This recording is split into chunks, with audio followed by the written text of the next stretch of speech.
اللهم صل وسلم وبارك على سيدنا محمد وعلى آله وصحبه أجمعين.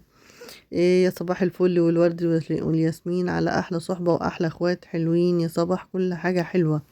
هنعمل مع بعض إن شاء الله زبادي الشركات بأسهل طريقة وبأقل إمكانيات موجودة ومتاحة عندك في البيت. هتعملي الزبادي، ويا حلاوة الزبادي في رمضان على السحور. أنا جبت كده لتر من الحليب وخليته دافي زي دمع العين كده.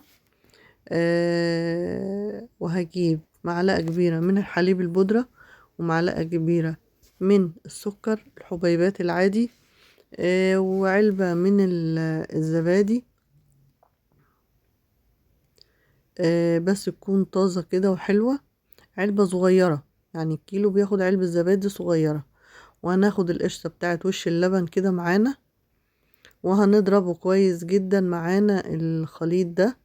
تضربيه كويس جدا بحيث ان السكر يدوب كويس والزبادي ما يبقاش مخرز معاكي في الخليط. لازم الزبادي والقشطة يدوبوا كويس جدا والسكر. هتدوبي كويس جدا كده. الضرب ده يا جماعة هو اللي بيعمل التماسك في الزبادي، وما يعملش مية، ما ينطرش مية معاكي. الضرب الكتير ده هو اللي بيخليه يتماسك بسرعة وما يبقاش فيه مية كده. هنضرب بالشكل ده. هنرجعه بقى تاني على اللبانة عشان نعرف نصبه في الكوبايات بتاعتنا. انتي ممكن تحطوله اي نكهة في المرحلة دي.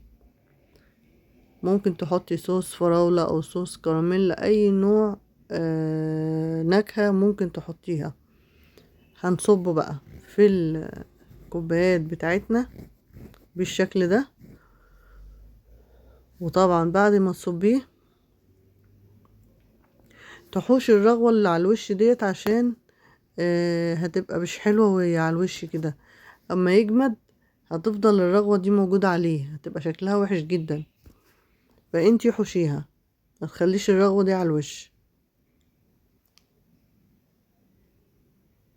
بس يا جماعة والله كان طعمه تحفة، طعمه جميل جدا، وحاجة انتي عاملاها في البيت.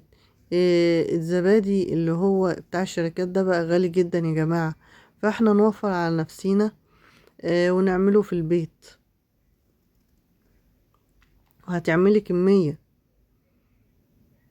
وهنحطه بقى، احنا غطيناه بالاسترتش كده. لو ما عندكيش استرتش ممكن تجيبي كيس تلاجة تفتحيه وتغطيه بيها، وتجيبي فوطة نظيفة كده وتغطيه بيها كويس. احنا طبعا ولعنا الفرن وسخناه جامد جدا، ورحنا طافيينه. تطفي الفرن وتحطي فيه الزبادي. انا عملته من بالليل للصبح، ممكن تعمليه من الصبح تسحروا بيه بالليل.